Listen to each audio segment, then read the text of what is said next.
This is Fat to Fierce. Welcome to the Confidence Chronicles. I'm your host, Amy English. Join me on this empowering adventure towards a healthier relationship with food, body, and self, one delicious bite at a time.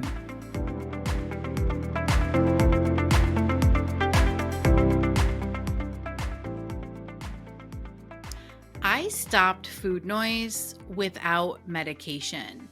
And in today's episode, I'm going to talk about how that happened, how I did that. Because one of the common questions I get asked often is, how did I stop food from always being on my mind, from always being there, Because we know what food noise is, right? It's that constant thought of food. It's the intense cravings that hit, and you feel like you can't do anything else until you satisfy that craving. It's always thinking about the next treat, or maybe it's the leftovers from last night's dinner that are sitting in the fridge, burning a hole in your brain, right? It's just this constant thought about food, about what you're going to get to eat, when you're going to get to eat it, how much of it you're going to get to eat. Okay. And it's just nonstop in the waking hours, right?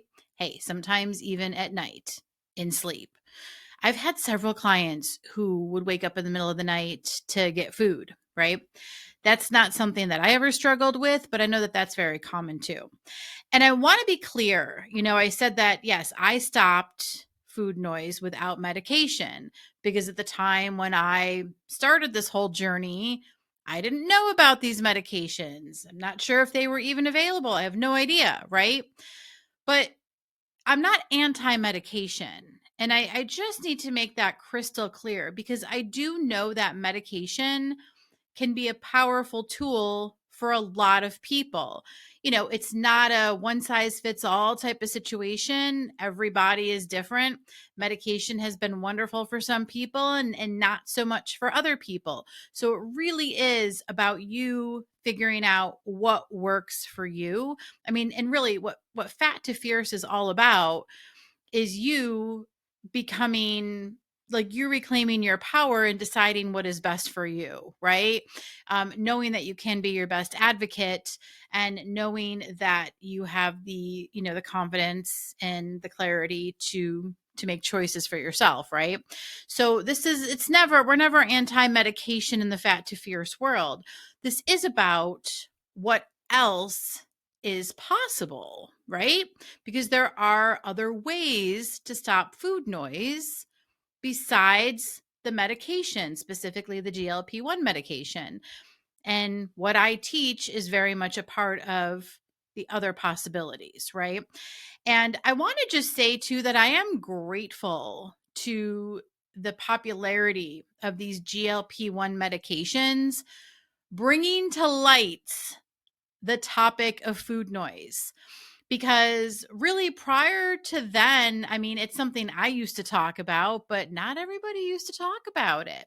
I can recall living with food noise before I started this work, like feeling ashamed about it, right? Kind of that quiet shame that no one really talked about before. This constant thought about food, thinking there was something wrong with me. Like, why am I always thinking about food? What's the problem? Blah, blah, blah, right? And so what's nice, one of the plus sides of this, of the medication coming out, is it's brought food noise to light, and people are starting to see, you know what? I'm not alone. Guess what? Millions of people struggle with food noise. Hello. So it's always helpful to know you're not alone, right? All right. So the goal for today's episode, I'm going to share 5 things that helped me quiet the food noise and reclaim my power. Okay. So I'm going to share that. And the goal is so that hopefully some of this will resonate for you. You will find some of this helpful and you can reclaim your power, whether or not medication is part of your path. Okay. Because I know that it's not for everybody. And again, we all got to find what works for us. Okay.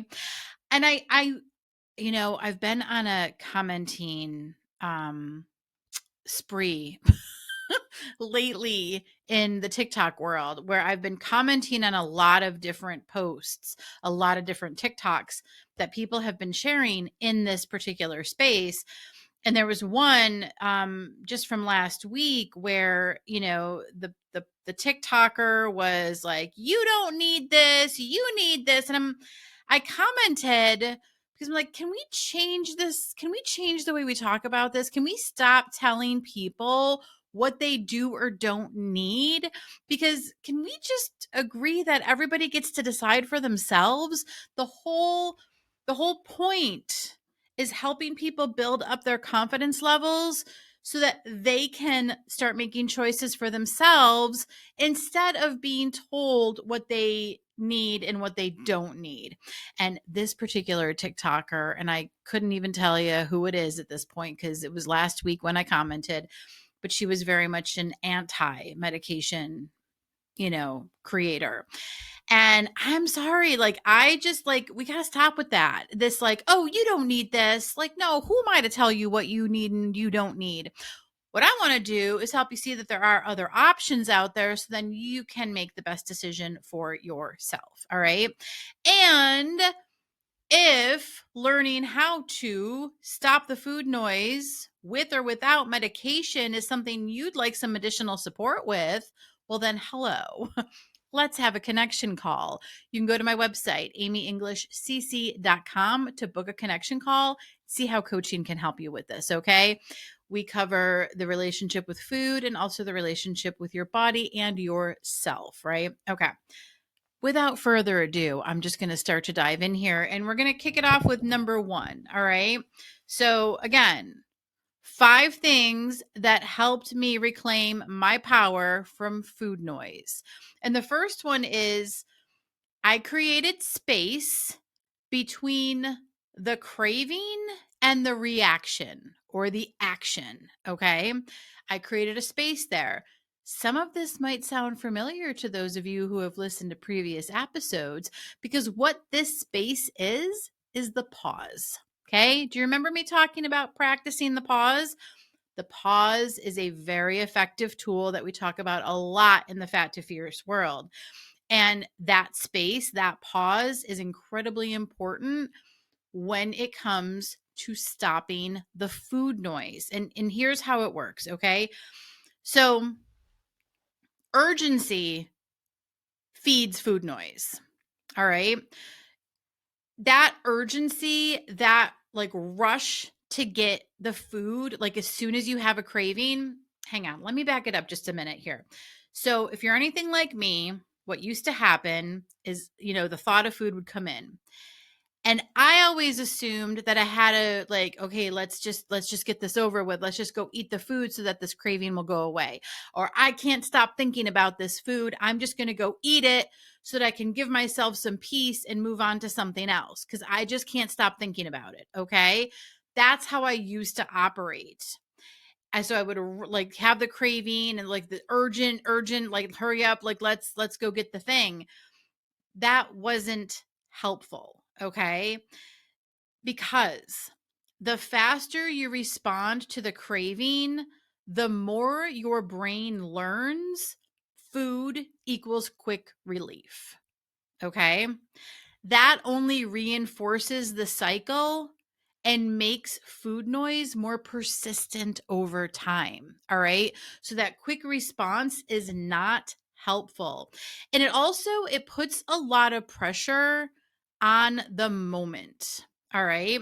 It can create a panic and almost like your brain thinks food is the answer to feel safe. All right. That intensity makes the craving feel more urgent than it really is. And and turns up the volume on food thoughts in the process. Okay.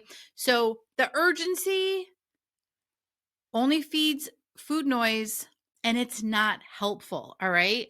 This is why we want to create some space in between the craving and the reaction or the action. All right. And so here's how I shifted this. I started practicing the pause. And that is literally, and I want to say And I've shared this before back on episode 21. If you want to go back and listen to it, because I did a whole episode on the pause, because it's an important piece. All right.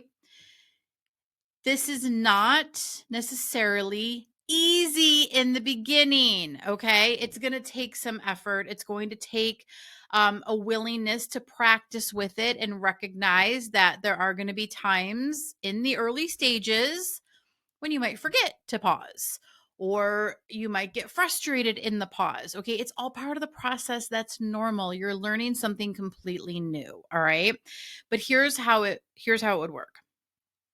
So as soon as I would have a craving, or as soon as the idea of eating some kind of food would enter my brain space, my conscious awareness, I would press the pause button on myself, meaning I would just stop.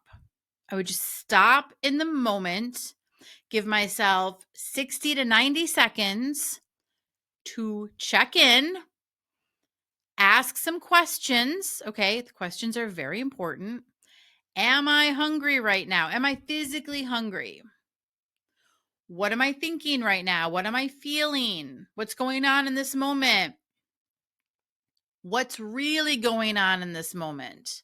So I gave myself the space to pause, check in, ask some questions, and then make a decision. And you see, here's the really powerful part about this. When you've paused and you've checked in and you've asked yourself the questions, and then you decide, you choose, am I going to eat this food or not? You've now made a conscious choice. Instead of it being like an emergency reaction, it's become a conscious choice. Can't get mad at yourself about that now, right? You are fully aware, making an educated decision.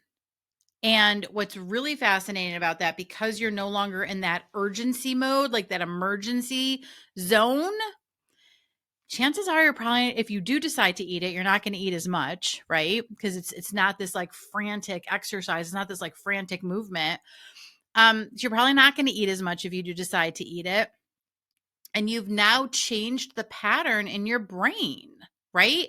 So it's almost like instead of food being a quick relief, or instead of it being a panic situation, it's now become calm. It's now a more thoughtful response. You're literally changing the pattern. And that's why this is so powerful. So practice the pause as often as you can if you're somebody who wants to quiet the food noise. Because remember, and this is important, I know food noise feels like it is like, I don't even know, this thing like a spell. All right. That's how I used to describe it, like a trance. But it is just thoughts. It's thoughts about food that have just continued to be reinforced over time, right? So, practicing the pause, any of these things that I'm going to talk about, so I have 4 more that I'm going to share here. Any of these are going to help break that pattern and help you kind of like crack the spell, break the spell, right? So to speak. All right. So, the pause, very important. Episode 21 for a refresh on the full thing, right? Okay, so number 2, I stopped making food a moral issue. All right. Those of you who have listened to the episode on power food and pleasure food, episode 14, this is what we're talking about here. Instead of labeling food as good or bad or even clean, okay, like I'm going to eat clean today. Oh, I like cringe when I hear that word now. Okay, there is no eating clean. Drives me bananas, because what it's basically saying is if you're going to eat clean today, what happens when you're not eating clean? What does that mean? You're eating dirty? Like what is that even? What are we telling ourselves when we talk like that? Okay. The language we use is so important. Even when we talk about a cheat meal, another word that makes me cringe, cheat, okay? You're not cheating on yourself. Like why use that language? All that does is fuel guilt and obsession, and it's not helpful. So, yeah, cuz think about it. Oh, I get to have a cheat meal, like what, like that doesn't even feel good. Like that doesn't even feel like I'm treating myself well. Okay? You don't need to cheat. Because then what are you doing on the days like when like otherwise? I just don't understand. Like I no longer understand that language. Like it just does not work for me. Because once you get to a place where you have a healthy and balanced relationship with food, you know you can start to eat things in moderation and not have to rely on this quote unquote cheat day to like where everything goes out the window. Because guess what? How do people really feel after after eating on a quote unquote cheat day, right? Probably not great. At least I don't remember ever feeling great after I cheated. And then there is some shame that comes along with that for having cheated. Who wants to be a cheater? I don't know. Maybe there's some people out there who do. I don't. It doesn't feel good. Nothing about that idea of that concept feels good to me anymore. So it's not helpful language. You want to be really careful about the language you're using when you're talking about food and eating, especially if you've had these patterns for a really long time. So, yeah. So, stop making food a moral issue. So, some of the ways that I shifted in this was to move toward neutrality with food. You've heard me talk about this before. I changed the language from it being good and bad, like, oh, I ate really good today, or oh, I ate really bad today, to power food and pleasure food. And not only just changing the language, but really recognizing what my power foods are and what my pleasure foods are. Okay. So noticing how certain foods left my body feeling, right? When I tend to eat more power food, which is what you would think of as your good, right? So that's your lean proteins, fruits, veggies, whole grains, right? When I eat that way, I feel a heck of a lot better than I do if I eat a whole bunch of processed sugar or anything deep fried, which I rarely ever eat anymore because it just feels like crap. Those are more of your pleasure foods, right? Your power foods are your, hopefully I got this right. Your power foods are your lean proteins, fruits, veggies, whole grains, things like that. Your pleasure foods are your refined sugars, think desserty type things, cakes, ice cream, stuff like that. And your more fried foods, like more decadent type things, pizza, cheeseburgers, french fries, things like that. That's your pleasure food, right? I think I got that right in the beginning. Anyway, you want to start to notice how your body feels when you're eating from either of those groups. Just start to pay attention because that's going to determine how much you want of either of those. And this is how you can really start to change the the composition of your regular diet.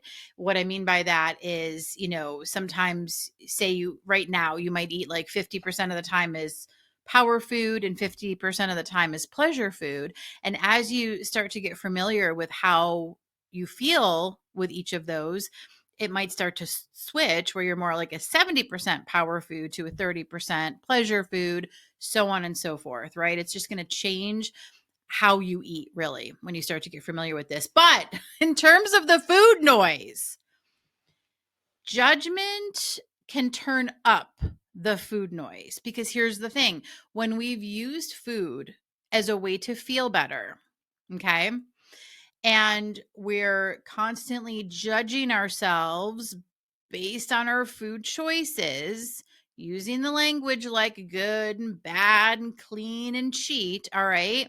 And so we feel bad about that based on the language that we're using. How are we gonna make ourselves feel better? Food, almost as a way to distract from it, an escape, a way to go. Okay, so it's just going to kind of enhance the whole idea around food noise. It's going to keep that showing up. All right, so you want to reduce or remove, stop making food a moral issue. Let it be neutral in the beginning. Let it just be food, and you focus on what food feels good and what food doesn't. That's going to help quiet the noise around it. You can almost kind of be like your own little scientist, right? Conducting a little experiment. That's really going to help to reduce the noise because you're focusing on it in a whole different way, right? Okay, really powerful. Number three, third way that that helped me reclaim my power from food noise came back to my body. All right. I started paying attention to my physical form, my body, because here's something important to know. Food noise gets louder when you're always stuck in your head. And here's the thing, and listen, nobody taught us this, all right? None of us learned this in school, how to listen to your body. Okay. No one, we never learned the distinction between always being in our minds versus paying attention to our physical form. All right. This was a completely foreign concept to me until I hired my very first life coach. Okay. And so if we're constantly in our brains, if we're constantly in our minds and we're believing every single thought that hits, every single thought that comes of the 60,000 thoughts we think a day, we're always up here in our brains listening and believing everything. That food noise is, yeah, of course, it's going to be loud and it's going to be constant. It's not going to stop and it's going to start to feel like you have no control over it because you're not used to paying attention to anything else other than your mind. All right. And so, what we want to do is we want to shift the focus slightly to recognize how the body feels. Start paying attention to your physical body. You know how they talk about the gut response? Like, oh, I have a gut feeling about something. Okay, that's the body, not the brain. You feel that in your stomach. That's a different than only paying attention to the thoughts. Okay. So it's really paying attention to your body. And I mean, some of the ways that I shifted by coming back into my body was using some simple grounding tools. All right. So listen, you can do this right now if you want. Both feet on the floor, wherever you're sitting right now, or standing, or maybe you're walking, just notice your feet on the floor. Okay. Notice how your feet feel, whether you're barefoot right now, or you have socks on, or slippers, or shoes. Just notice how your feet feel. Wiggle your toes, right? Put your hand on your belly. Take a deep breath in. Feel it rise and fall. Or put a hand on your chest. Same thing. Wiggle your fingers. Okay. Start to notice the parts of your body that are working for you every single day. What this is going to do is shift the focus to your physical form. In the beginning, you just want to do some of these simple exercises that I'm talking about right now. You can get more advanced. There's tons of resources that talk about this. I talk about this in coaching all the time with clients. We do a lot of work around learning how to listen to your body, learning how to pay attention. Because listen, your body is sending you signals every single moment of every single day. And when you can start to listen to those and pay attention to those, it's just going to help balance instead of always being stuck in your mind where the food noise is living. Okay. And this is also why learning your physical hunger cues is so important, because when you know how your body feels physically when you're hungry, okay, so there's when you're hungry, when you're neutral, and when you're full or satisfied. Okay. Knowing all three of those is really helpful, especially when the food noise starts, because that's when you can check in and you can ask the question, am I physically hungry right now? And if you're not physically hungry, why is food coming up? Do you want to eat if you're not physically hungry? I'll be very honest with you. I cannot eat now if I'm not physically hungry. I don't care what kind of food is put before me. It could be the buttercream cake of my dreams. If I'm not physically hungry, I do not eat it because I don't betray my body like that anymore. Okay. I can save it for later, or I can get it next time or another time. Okay. It's just not that big of a deal anymore. And so, really coming back to your body, learning to listen to your body, and practicing sensing as opposed to overthinking is going to shift the focus from the food noise, which is going to help it reduce. It's going to just quiet it. You're going to realize that you don't have to like be obsessing about it all the time. You don't have to keep overthinking about it. Okay. You're literally giving yourself something else to pay attention to. And that is going to cause a huge shift in how much you're paying attention to food noise. Okay. Really powerful. And also, oh yeah, I have a note here. Connecting to my body helps me, connecting with my body helps me feel more present and more powerful. Okay. It's kind of this reminder of like, oh my gosh, I have this beautiful vessel that carries me through life, and I get to pay attention to it and listen to it and work with it and really just take the best care of it. And I think that's the real powerful shift too. Instead of letting all this food noise and thoughts about food run wild, you really just start paying more attention to caring for your body, because you start listening to it, you start acknowledging it, you start paying attention to it. And this is what shifted for me. Like, my ultimate goal is to take the best possible care of my body, right? Now, are there still times when I have the cake or whatnot? Yeah, of course, it's fine. But the ultimate goal is taking care of my body and feeling my best. And when that takes center stage, the food noise is no longer in front and center, if that makes sense. Okay. All right. Number 4, for how I reclaimed my power from food noise, is I started calling out the diet thoughts in real time. Okay. So here, let's get into this. So diet thoughts are sneaky. They're the conditioned thoughts. Okay. They're the things we've kind of been fed over the years, and they can sound like harsh discipline, willpower, or even like motivation, right? Um, I like to call these fat mentality thoughts. Okay, this is the whole fat to fierce. All right. And they are thoughts like, I can't control myself. I screwed up again. All right. Not helpful. They don't work.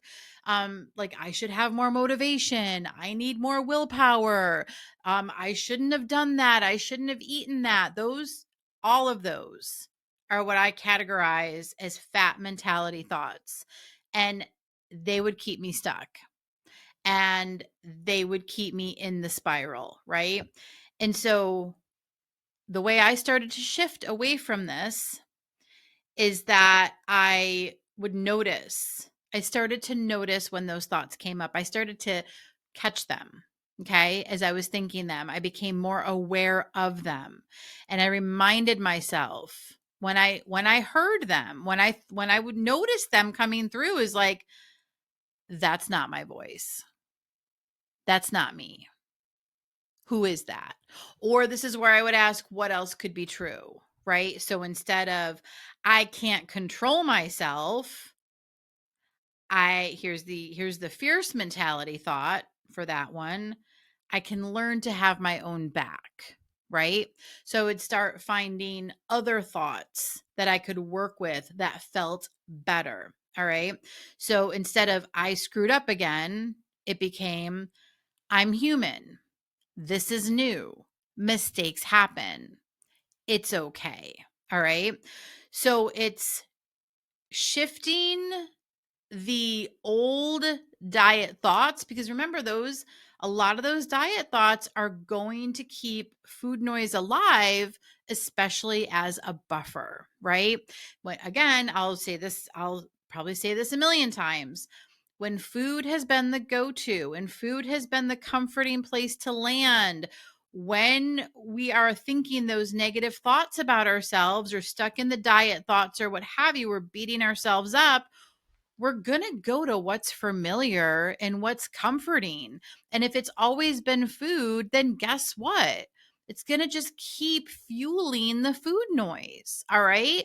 So as we start to shift these thoughts, it's going to reduce the food noise, because you're not going to need that buffer anymore. You see how that works? It's such an interesting thing. And I think that the other piece of this when it comes to thoughts is really recognizing how food noise is a thought. Okay, so let me think of an example. What's something that I used to crave all the time? Like chocolate, okay? Like chocolate would be on my brain and this would be food noise and I'd be thinking, I just need some chocolate. I just got to get some chocolate. I got to have some chocolate. I got to have some chocolate is a thought. Okay? And so when you take that and you're like, wait, am I even hungry right now? No. All right. Why do I want chocolate? What am I thinking? What am I feeling? What's going on in this moment? And listen, if you're sitting here telling yourself, like, I already screwed up today, so I might as well eat more, or I have no willpower, or I can't do this, just go get some chocolate. It's going to be okay. Or if you had a really stressful day at work and like everybody's driving you crazy, also another thought, this day's crazy. I just need to relax. Like everybody's driving me nuts. Let's go get some chocolate. Ooh, chocolate sounds good. Hand over the cookies and nobody gets hurt. Okay. So you really you want to notice, you want to recognize your thoughts and the other thoughts and the role that they're playing in food noise as well. Okay. My point in this episode was to talk about how the diet thoughts were playing a role. And so just starting to recognize them and catch them, ask yourself what else could be true and find the fierce mentality thought, okay, that just feels better. And again, this is all part of practicing the pause too, okay, because you're stopping for the moment and you're checking in with yourself before you automatically react. Okay. And last but not least, number 5 for me that helped me reclaim my power from food noise, I started letting satisfaction be the goal. And what I mean by that is obsessive food thoughts often come from restriction or from chasing weight loss. Okay. And so when I was able to let satisfaction, not weight loss, be my main focus, that changed. I was no longer chasing a number. I was no longer obsessing over, what I was eating and, oh, did I eat bad? Right? There's where the language comes in. Okay. So instead, I was focusing on satisfaction. I started using all of my senses when I was eating. Okay. And I'm talking satisfaction with meals. Okay. So I started using all my senses, the way food, looked, the way it sounded, the way it smelled, the way it tasted, right? I started to slow down my meals, meaning, and this is really obnoxious, but I will tell you it is super effective. When you take a bite of your food and you put your fork or your spoon down in between each bite, it is tedious as heck, but I will tell you, it is a powerful way to really learn to listen to your body and focus on how like you're filling up and how you feel and getting to that place of satisfaction. Okay. I don't do that now, but when I first started this work, I absolutely did that. I would put down the fork after each bite. And also, and this is a big one. And I actually didn't even write this down, but it just popped in my head. Plate your food. I was famous for standing at the fridge or the pantry and eating food right from the containers, okay? Or I would tell myself I was too busy, to sit down and have lunch. No. All of that stopped when I started this work, and I always plate my meals now. Like it is so like it's probably why I didn't even write it down, because I really don't even think about it unless I'm talking about this stuff. I just automatically plate my food now. My food goes on a plate. I sit down at the table and I eat my food, because you want to know something? I am more important than whatever work needs to be done. All right. Now I get it. Sometimes we have emergency situations and sometimes things happen. I am talking on an average daily basis. Are you more important than the work? I should say so. Can you take 10 minutes to eat your food? sitting down with the food on a plate. It's amazing how powerful this simple act is in changing the way you feel about yourself and the way you feel about food and eating. Putting food on a plate, sitting down, eating without distraction. I'm talking without the phone, without the television. I was really, really strict with myself. Strict in a good way, I guess. I was really strict with myself in the beginning when I was learning all this stuff. And I would like TV off, no phone. I would sit at the table with my meal. I'm a little bit more lax with that now, but I've been doing this for a long time. In the beginning, I was like, nope, Amy, like, let's do this because I wanted to learn a different way. I was sick and tired of food feeling like it had all this control, right? And changing the way that I ate my meals just shifted the landscape.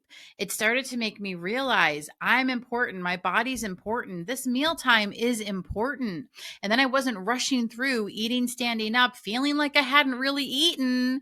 And then, boom, boom, boom, an hour later, all the thoughts about, oh, just go grab that snack or, oh, grab that or, oh, we could use some candy or, oh, chocolate sounds nice. That wouldn't happen because I knew that I had sat down and had a nice meal. Really is amazing how it changed. But again, this took practice.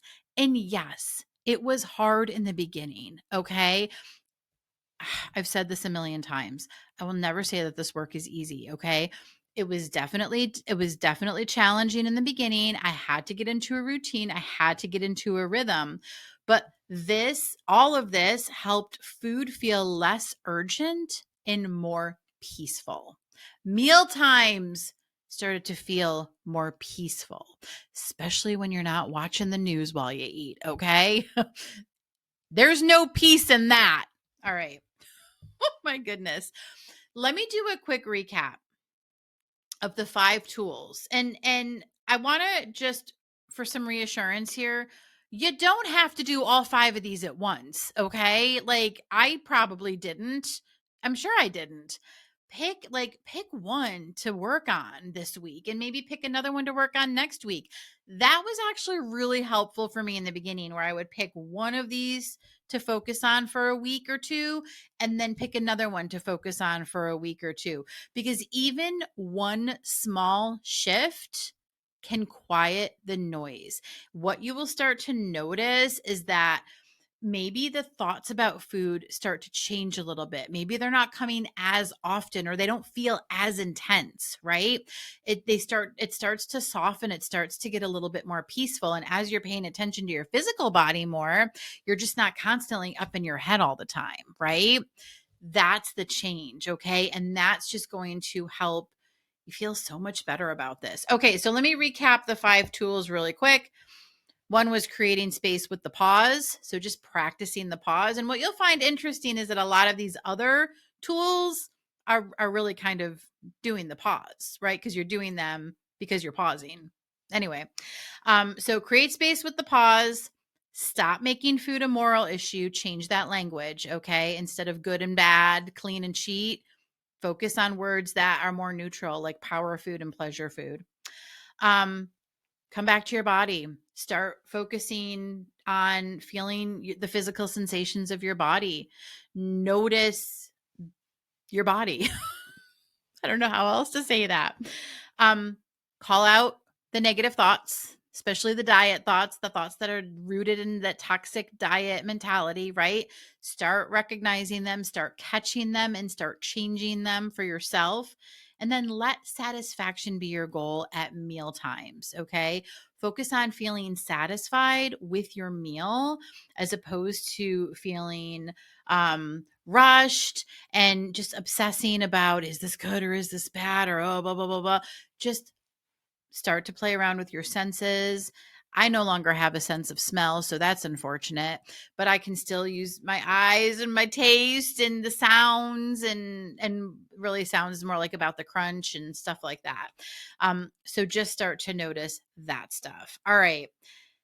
These tools that I've shared today are helpful to support any journey, whether or not medication is involved. Um, and I'm not sure if I mentioned this at the start of this episode, but one thing that I've also found interesting in talking with clients who are on these medications is these medications have been really helpful for them to quiet the food noise, but they're not helpful in other areas, such as obsessing over the scale, um, continuing to stress eat. I know several clients who continue to stress eat even while taking the medications.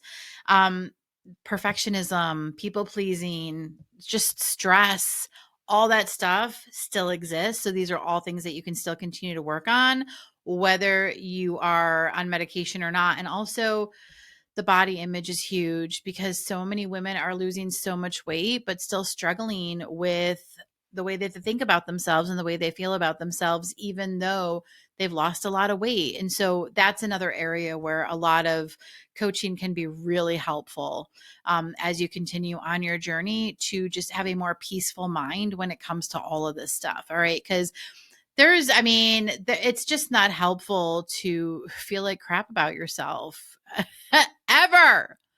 All right. And you don't deserve it. You deserve better. Okay. Anyway, that's it. That's all for today. I hope you have a great week, and I will see you next week.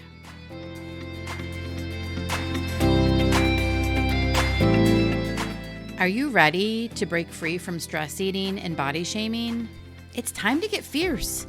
Fat to Fierce is a self-paced program that helps you build a new foundation of strength and balance without the toxic dieting mindset.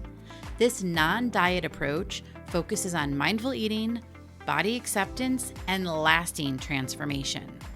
It's time to reclaim your power and find peace with food, your body, and yourself. Visit amyenglishcc.com to get started today.